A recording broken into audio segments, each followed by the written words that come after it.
doutor Eymar, perdão, me informa aqui o pessoal do apoio que está conectado, o doutor José Eymar Loguércio, que é da LBS Advogados e do Instituto Lavoro, que nos dá a grande honra de estar conosco aqui nesse 10º Congresso para conversar conosco sobre a organização sindical. Doutor Eymar, muito obrigado por ter aceitado o nosso convite. Desculpa o certo atraso em que nós o chamamos, eu sei que você ficou esperando aí, né? Mas agradecemos, em nome da diretoria, agradeço imensamente a sua participação, que abrilhanta, com certeza, o nosso Congresso. Muito obrigado, Eymar. Fica à vontade. Um grande abraço. Professor Celso, é um prazer e uma satisfação participar do 10º Congresso da FEPESP.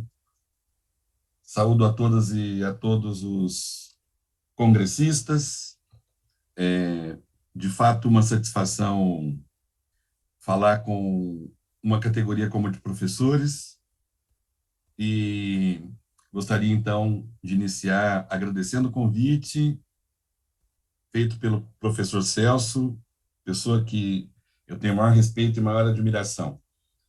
E a própria FEPESP, que já estivemos juntos, né, em outras oportunidades, inclusive num congresso presencial, e esse agora é a oportunidade de nos falarmos ainda aqui virtualmente.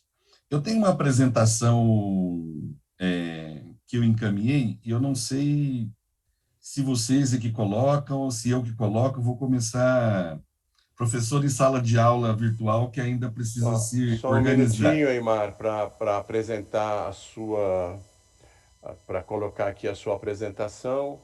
Eu Tá vou ver ótimo. aqui com o apoio. Ronaldo, é você que exibe? Tá bom, o Ronaldo já vai exibir ao seu comando, Ótimo. Eymar, ele vai trocando os slides, tá bom? Perfeito, Obrigado. excelente. Bom, então aqui é apenas para nós, para orientar a minha fala, e para que eu fique no tempo necessário. Quero ver se no final eu faço aqui com vocês uma referência também ao professor Paulo Freire, e pode seguir. O tema da minha conversa aqui com vocês é liberdade e autonomia sindical do ponto de vista da organização sindical, né? Nós vivemos um tempo de muitos desafios, né? Desafios sobre o papel do Estado, sobre a política. As falas de todos os que nos antecederam aqui foram falas que lembraram esse momento que nós estamos vivendo, né? De sintonias, das transformações do capitalismo, das transformações na política, quer dizer, de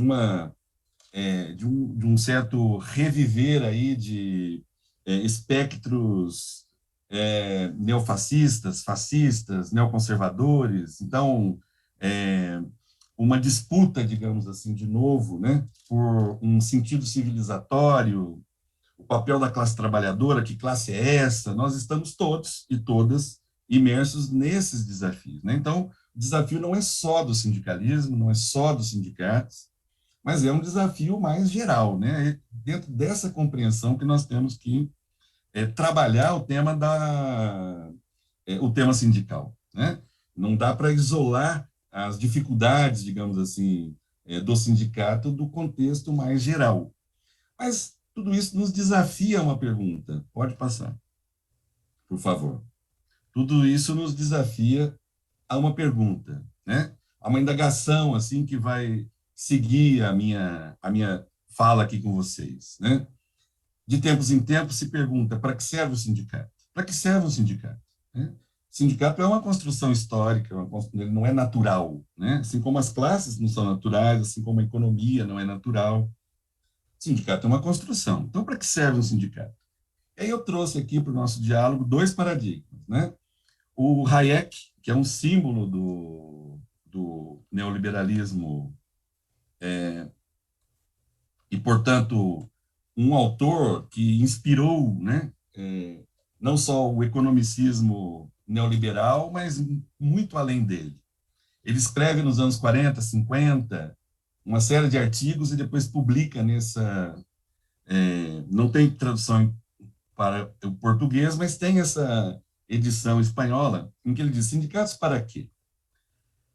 E com um paradigma contraposto, nós vamos falar um pouquinho disso. Eu estou trazendo um outro professor, um grande professor, professor Antônio Bailos, de uma universidade espanhola, Castilla-La Mancha, que faz uma defesa, digamos, da existência do sindicato no paradigma das democracias e das ações, né, sindicais que compõem esse raio de inferências, né, dessa instituição sindicato. Então, vamos falar um pouco com essas duas narrativas aí. Pode seguir, por favor. No paradigma do neoliberalismo, o Hayek vai dizer assim: olha, sindicato, depois de fazer uma série de análises econômicas, tal, os sindicatos foram aceitos pelos liberais, e, de certo modo, isso é um erro, porque, na verdade, a única tarefa de liberdade sindical que existe é a liberdade de associação. Quer dizer, então, ele diz: os sindicatos são agora inimigos declarados do ideal de liberdade de associação, com o qual ganharam a simpatia dos verdadeiros liberais. A liberdade de associação significa a liberdade de decidir se quer ingressar ou não em uma associação. Ou seja, para um paradigma neoliberal, a liberdade sindical ela está circunscrita à liberdade de associação. Então, ele é uma associação como outra qualquer. Pode passar mais um slide, por favor. Bom, essa racionalidade, né, neoliberal, para ela não há espaço para o sindicato. Os sindicatos e a legislação trabalhista, ele é uma barreira de regulação e, portanto, do ponto de vista jurídico, se afirma o contratualismo individual, né? E esse paradigma de regulação, ele vai sendo, sobretudo na globalização, meio que um paradigma mundial, né? No chamado capitalismo sem rivais, em norte e sul, e especialmente no ocidente, esse modelo ele vai sendo redesenhado. Pode passar mais um.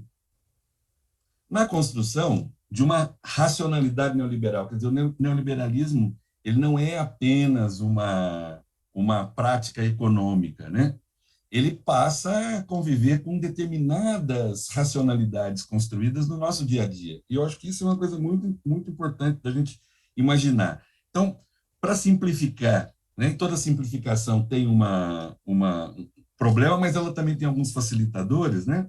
Então, para simplificar um pouco, do ponto de vista do liberalismo e do capitalismo industrial, o papel do sindicato era um papel de negociação, porque ele estava num espaço de troca. E todo espaço de troca, ainda que mercantilizado, nós sabemos disso, né? Quer dizer, o capitalismo nunca deixou de enxergar o trabalho como uma mercadoria.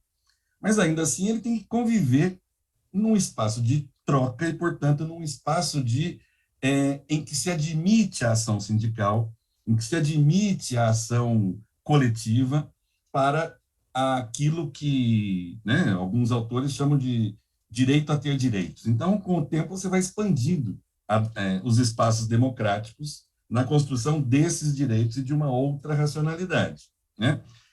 No neoliberalismo, pode passar mais um, por favor. O espaço não é espaço de troca, o espaço é espaço de concorrência. O que muda? Todos nós somos consumidores, né? Todos nós somos empresa de nós mesmos, todos nós somos capital humano. A escola é uma empresa, né? O pai ou a mãe de um aluno é consumidor da escola. Vocês devem ter N exemplos. Me lembro de um tempo que estava numa universidade privada que pais reclamavam, por exemplo, para ter desconto porque faltou algum professor e ele não queria pagar o X. Então, nós vamos aí nos acostumando, né, com determinadas subjetividades individualistas e tal, que compõem o nosso dia a dia. E vai também para uma disputa de regulação sobre essa questão. Então, a primeira premissa que a gente trabalha aqui é o seguinte: na lógica neoliberal, regulação pública do trabalho, sindicato, negociação coletiva, elas funcionam como dique de contenção que precisam ser afastadas. Pode passar mais um. A segunda premissa, bom, como é que a gente se contrapõe a isso? Bom, a contraposição é a regulação é uma condição de existência dos direitos fundamentais no projeto civilizatório e de desenvolvimento. E nós precisamos disputar esse sentido de liberdade sindical e de autonomia coletiva. O professor Antônio Bairros resume assim: liberdade sindical constitui um elemento básico na definição dos direitos sociais como direitos fundamentais. Mas isso não pode ser apenas uma letra na Constituição. Nós já vimos que, pode passar mais um, nós já vimos que os sistemas de regulação, eles são importantes, eles são disputados, né? Mas às vezes eles são insuficientes. Então está lá escrito na Constituição que tem autonomia sindical, mas na prática a gente não a observa. Está lá o direito de greve, mas na prática nós temos uma série de restrições. No entanto, digamos, essa tensão entre o que está regulado e o que não é efetivado, ele permite que os movimentos sociais, que o movimento sindical, enfim, que os setores populares se organizem para a efetivação. Quando você desregulamenta tudo, bom, você tira esse espaço, né, público de regulação como um elemento, digamos, de solidariedade. Pode passar mais um. O nosso sistema... Pode passar mais um, por favor. Isso. No Brasil, nós vivemos, então, um paradoxo em relação à questão sindical propriamente, aí já entrando na questão sindical para a nossa segunda parte da minha fala. Nós temos taxas de sindicalização que são compatíveis com as da OCDE. Então, o que a gente observa? Os modelos são diferentes, podem ser diferentes, né? Há uma diferença enorme entre Brasil e Estados Unidos, Brasil e Alemanha, Brasil, Espanha, Itália, enfim. No entanto, as taxas de sindicalização são mais ou menos compatíveis, né? Nós temos uma malha de proteção em períodos de crise, quer dizer, os sindicatos, por mais debilidade que tenham, em períodos de crise, eles conseguem atuar, alguma atuação, né? Então, eles conseguem estabelecer respostas eficientes em determinados momentos. Na pandemia mesmo houve, nós tivemos exemplos disso, né? Por outro lado, a gente tem uma sensação de que esse modelo tem um certo esgotamento, e esse esgotamento tem a ver com essas transformações. Então, o que eu quero dizer aqui, nesse momento, como paradigma para a nossa conversa? O nosso sistema nem é todo ruim, nem é todo maravilhoso, né? Nós nem podemos pegá-lo e jogá-lo na lata do lixo, e nem também achar que, da forma como ele está maravilhoso, porque há, de fato, questões que têm esgotamento, sobretudo algumas questões, como nós vamos ver no avançar aqui. Pode ir avançando. A experiência brasileira, ela é de uma experiência de uma formação de uma sociedade autoritária, né? Vamos partir dessa premissa também. Então, nós mantemos aí os traços de racismo, os nossos traços culturais sobre gênero e também sobre classe, né? Naquilo que o Oliveira Viana chamava de insolidarismo e que achava que era o Estado que deveria, numa visão autoritária, superar o chamado insolidarismo. Mas esse traço marcante aí da nossa construção da sociedade brasileira autoritária, ele permanece, né? Nós temos uma relação cultural contraditória com a questão da lei e da justiça. Ora, nós entregamos demais a justiça e esperamos demais dela, como se ela estivesse fora dos sistemas de poder, né? Uma certa fetichização da justiça, né? Ela é uma justiça que se coloca nesse mundo também dentro das suas contradições, né? Bom, e nós temos um modelo legal que possui uma grande importância, ao contrário de outros países. Por exemplo, o Uruguai não tem um modelo regulado na área sindical. Ele é todo autorregulado, né? Mas parte da experiência deles, né? Parte da experiência histórica daquele país. Há outros modelos extremamente regulados, como lá os do norte europeu, por exemplo, que são super regulados, né? Há os intermediários, como a Espanha e a Alemanha, né? Que tem uma tradição, digamos assim, de organização sindical a partir do local de trabalho, a partir da organização por empresas, enfim. Isso é constitutivo do sistema de regulação. Então, aqui, o direito, como eu digo aí, é parte constitutiva e necessária do modo de produção capitalista. ele não é apenas uma exteriorização, né? E não à toa, e em razão disso, ele apresenta-se como um espaço permanente de disputa por regulação e desregulação. E nós vivemos, digamos, a externalização desse momento. Pode passar. O sistema de regulação sindical brasileiro ele tem problemas estruturais e conjunturais. Um dos estruturais que eu acho importante a gente pensar sobre ele é a nucleação por categorias, né? Categorias profissionais e econômicas, o que levou a uma certa fragmentação, a um certo isolamento, é uma técnica de exclusão. Então, em algum momento da história, nós tivemos lá categorias colocadas em caixinhas, né? E depois uma certa disputa por desconexão, né? Você cria sindicatos mais específicos, você cria categorias. Qual a referência de fato de categoria? Que é uma categoria na década de 30, 40, 50 e o que é uma categoria hoje? Isso é uma questão aí para nós discutirmos. Problemas conjunturais. Nós temos um ataque ao sistema de financiamento, nós temos um ambiente político hostil, nós temos um alinhamento neoliberal dos poderes, inclusive do poder judiciário, com muita atuação dele, né? E os impactos desestruturantes que a racionalidade incorpora no modelo jurídico trabalhista. Pode seguir. Bom, aí nós vamos, então, para os eixos temáticos da minha parte final da fala aqui. O que nós teríamos que pensar para a organização sindical nesse contexto mais geral? Lembrando que ela não vai se reorganizar sozinha, né? Ela depende de outras dimensões, digamos assim, da política, da economia, de como é que a gente vê desenvolvimento e sustentabilidade, enfim. Mas o que é importante do ponto de vista do nosso objeto aqui de análise, que é o sindicalismo? A questão da agregação, que está relacionada à questão da representação.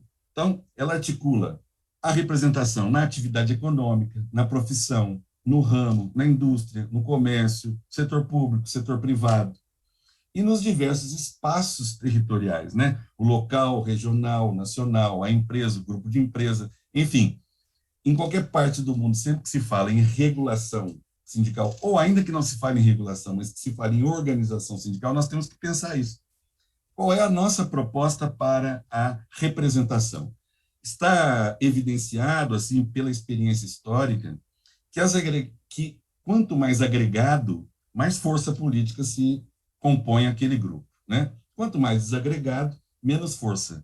Agora, pode haver uma combinação também, né? Entre modelos agregados para fins de, por exemplo, negociação coletiva e desagregados para fins de representação. Mas isso haverá de ser um tema a ser enfrentado e que hoje no nosso sistema tem uma dissintonia, tem um problema aí, porque o capitalismo mudou as formas de produção, mudou as formas de organização produtiva, as tecnologias vieram nesse momento e isso interfere no nosso sistema como ele está regulado hoje. Pode passar.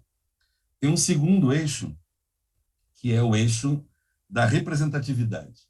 O eixo da representatividade tá bom, não basta representar alguém, eu tenho que representar com representatividade. Representatividade significa filiação. Eu tenho que ter, portanto, um incentivo à fiscalização, um incentivo à aquisição de personalidade sindical e que essa personalidade sindical resulte, né, num empoderamento da entidade para que ela participe dos espaços de negociação e de representação, né? É possível que, no modelo de liberdade, se discuta, por exemplo, a questão das mais representativas, a partir do local de trabalho, a partir do número de filiado, enfim, há uma série de modelos. Mas esse é um outro eixo importante para que a gente localize. Não há sindicato sem sindicalização, portanto, sem filiação. Então, isso aqui é muito importante. Do ponto de vista sindical, vai dizer diálogo com a base, participação efetiva. Acho que esse período da pandemia nos mostrou que as ferramentas tecnológicas podem ser um problema, mas também podem ser uma aliada. Nós podemos chegar em mais pessoas. Enfim, há problemas novos, mas há uma necessidade, um protagonismo sindical para dar resposta a esses problemas. E a questão da representatividade é outro eixo. Podemos passar para o terceiro eixo. Terceiro eixo é a negociação coletiva, presidente. sindicato, uma das principais funções dele é a negociação coletiva. É ali que ele se apresenta como protagonista para proteção de direitos. Não à toa se vai e se faz com que o sindicato tenha, nessa reforma trabalhista, um papel regressivo em relação aos direitos, né? Quer dizer, o negociado vale mais do que o negociado aparentemente, do que o legislado, aparentemente para fortalecer os sindicatos, quando é o inverso, né? O piso legal é a forma com que se garante aos entes coletivos que eles tenham melhor condição na negociação. Mas o tema da negociação coletiva, ele é um eixo importantíssimo, a cobertura dos instrumentos coletivos é fundamental. Então, por exemplo, os sistemas em que a aplicação das convenções coletivas ou dos acordos coletivos é uniforme para sócios ou não sócios, ele é um tema importantíssimo na forma de compreender a cobertura das negociações, né? O que a gente chama de efeito erga omnes, ou seja, a negociação coletiva ela vale para o conjunto dos representados. E quanto mais representatividade terá o sindicato, mais condição de negociar ele terá também. Mas isso não pode ser e pode passar para o próximo. Isso não pode ser exclusivamente espontâneo. A legislação deverá estabelecer mecanismos de favorecimento, né, à ação sindical. A sustentação financeira é um dos elementos centrais. Além das contribuições dos sócios, que é o normal, é preciso compreender o sindicato como um ente político. E, portanto, não é uma entidade associativa como outra qualquer. Para que nós possamos compreender isso, nós temos que militar contra a lógica neoliberal, que é a lógica do sindicato, é uma associação como outra qualquer, né? Então, há necessidade de estabelecer, para além das cotas de financiamento de sócios, outras formas de financiamento do sistema, porque o sindicato tem uma função política e uma função na negociação coletiva de cobertura para muito além do que seus próprios representados do ponto de vista de filiação. Isso é assim no mundo inteiro. Há sistemas melhores e piores, mas se nós não tivermos uma compreensão de para que serve o sindicato, que é aquela perguntinha lá, nós vamos confiná-lo a uma discussão exclusivamente associativa, né? Direito de filiar ou não filiar dentro de uma lógica neoliberal de que a legislação não tem nenhum compromisso com a solidariedade. Pode passar. A quinto eixo, garantias de exercício das atividades. Em nenhuma parte do mundo você pode falar em regulação pública sindical sem que se dê garantias de exercício da atividade sindical, aquilo que a gente chama de foro sindical. E não é só a estabilidade do dirigente. Aí é um raio de proteção muito mais efetivo. Direito de greve efetivo, direito a não ter prática antissindical, quer dizer, o combate às práticas antissindicais. Então, esse conjunto, esse eixo aí temático também é muito importante e toda a legislação deveria enfrentar. Pode passar?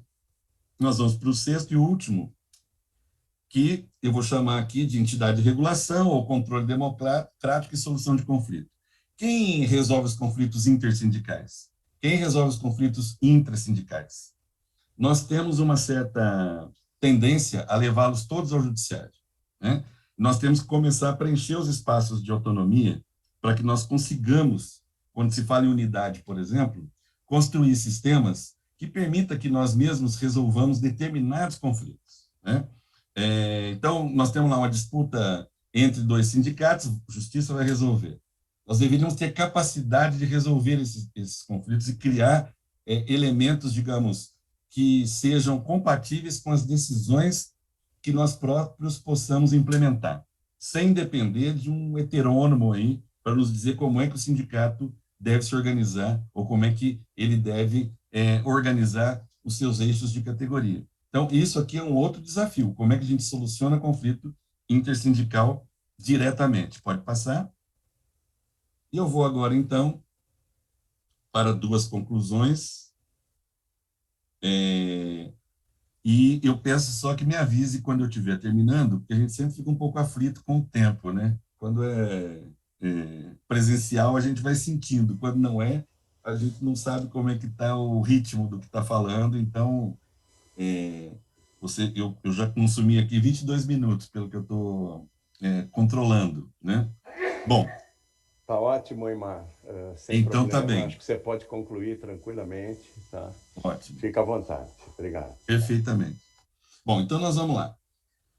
Em termos de paradoxos, depois eu vou falar de desafios. A regulação atual, ela atende às necessidades de organização frente às mudanças? Essa é uma pergunta que todos nós estamos nos fazendo, né?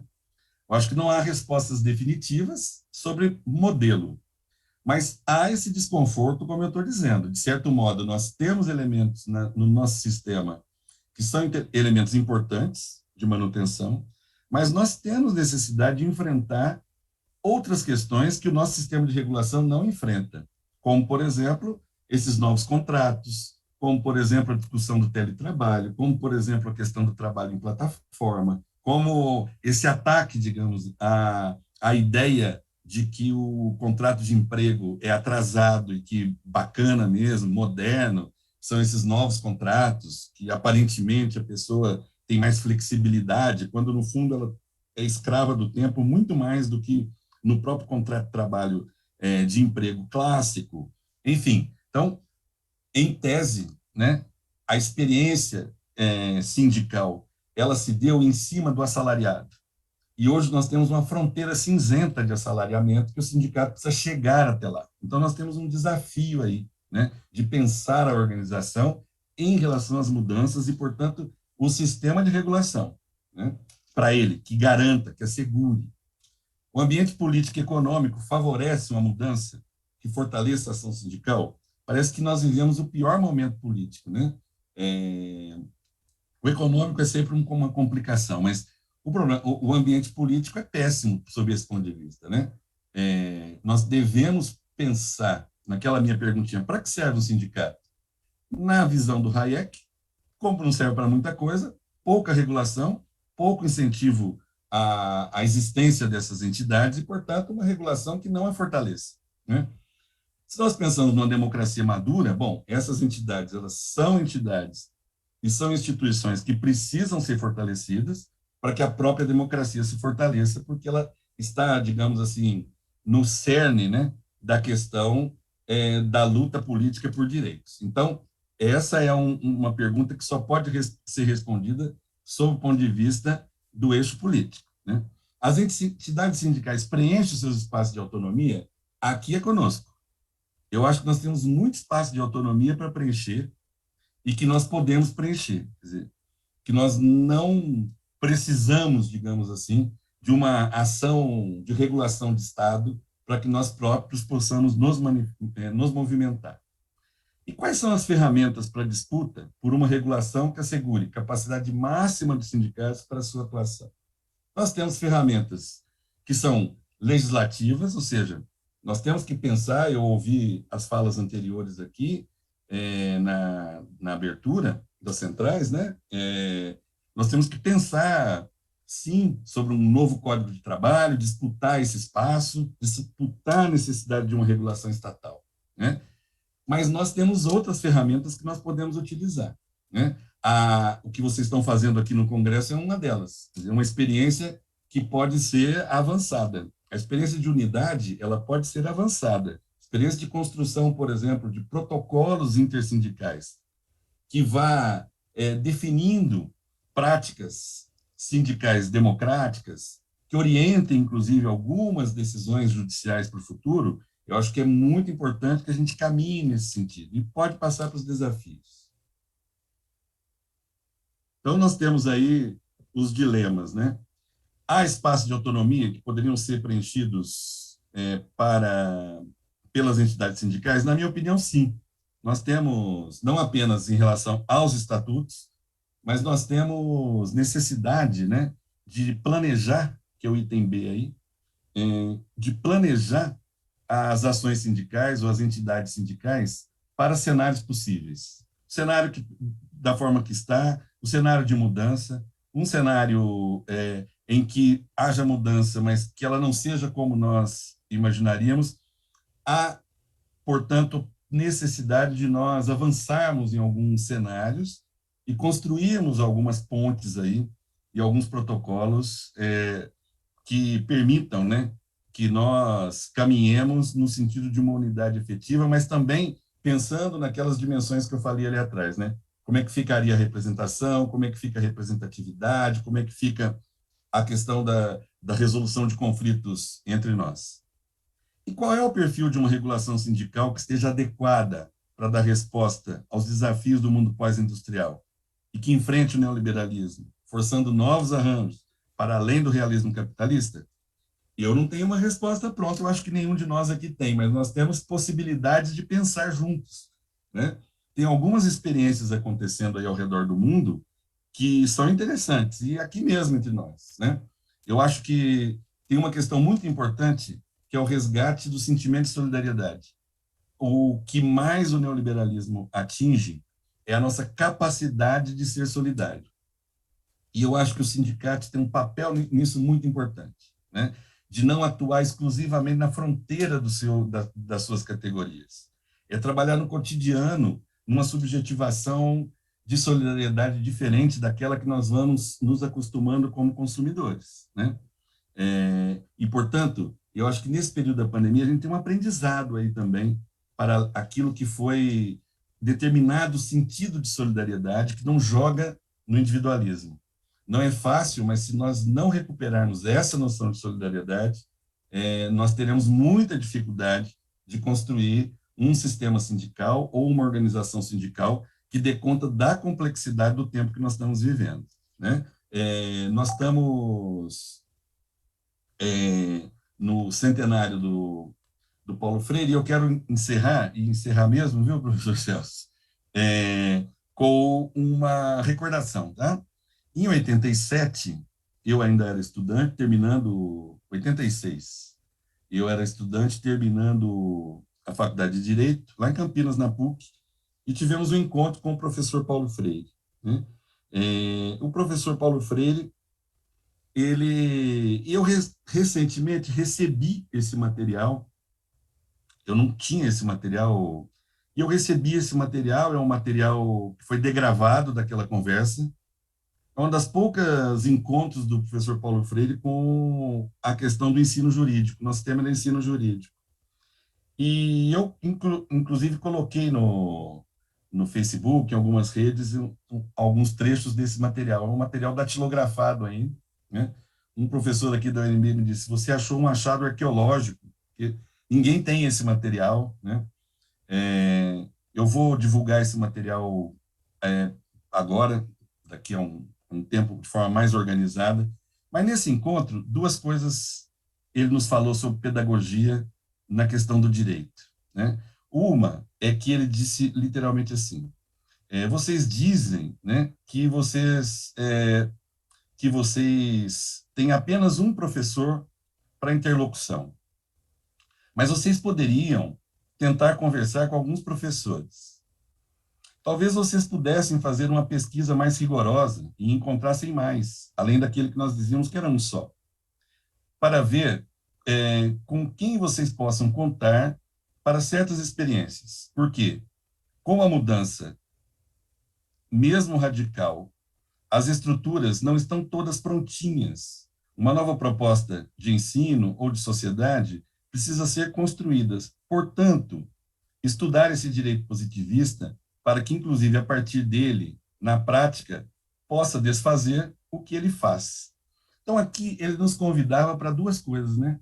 Para uma pedagogia do diálogo. Então, ele dizia, olha, vocês estão inconformados, que era essa nós inconformados com o positivismo da universidade, com a postura dos professores, e ele dizia, olha, calma, quem sabe vocês fazem uma pesquisa mais rigorosa, né?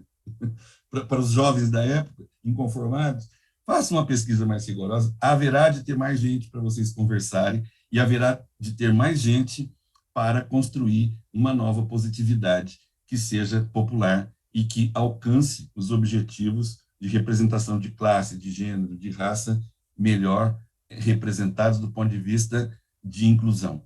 Então, professor Celso e demais congressistas, eu encerro a minha participação aqui, agradecendo novamente o convite e fazendo essa referência ao diálogo com o professor Paulo Freire, que nos convidava, inclusive, eu vou publicar, que nos convidava a um projeto aliado às classes populares, para que nós pudéssemos usar o direito positivo e usar a positividade para esse projeto de inclusão.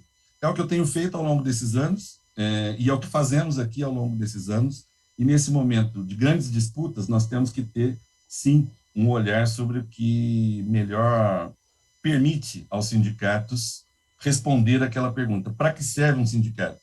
Ele é um protagonista do seu tempo, enquanto ele organiza solidariedades, enquanto ele organiza a classe trabalhadora para que ela adquira direitos, ainda quando não queiram que eles se organizem. Então, o que vocês estão fazendo aqui é isso, é um congresso que organiza a solidariedade de classe para que ela consiga ter direitos e uma democracia que a inclua, né? Então, obrigado, professor Celso, obrigado a todos vocês. Desculpe se passei um pouco do meu tempo, mas tentei controlar ali a minha fala.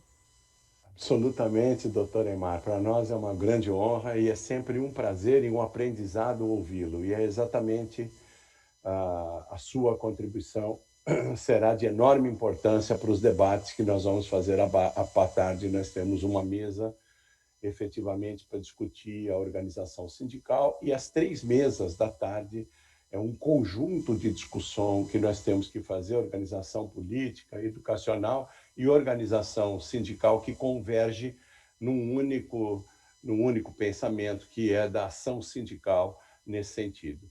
Até essas suas últimas 2 telas, essas provocações, eu peço licença para nós utilizarmos no espaço da tarde, para que possamos refletir e discutir sobre elas. Muito obrigado e sempre agradecendo sempre a sua gentileza de atender a FEPESP e aos sindicatos integrantes, pelo seu escritório, pela LBS, ou também pelo Instituto Lavoro, e aproveitando para parabenizar a iniciativa dos seminários de organização sindical. Nem todos conseguiram se inscrever e nós estamos aqui na esperança de termos esse material divulgado para que nós possamos organizar seminários com os sindicatos pelas palestras e pelos eventos que ocorreram nessa atividade proposta pela LBS e pelo Instituto Lavoro. Muito obrigado, doutor, e sempre aqui você terá amigos e amigas e sempre que precisar a nossa colaboração. Muito obrigado.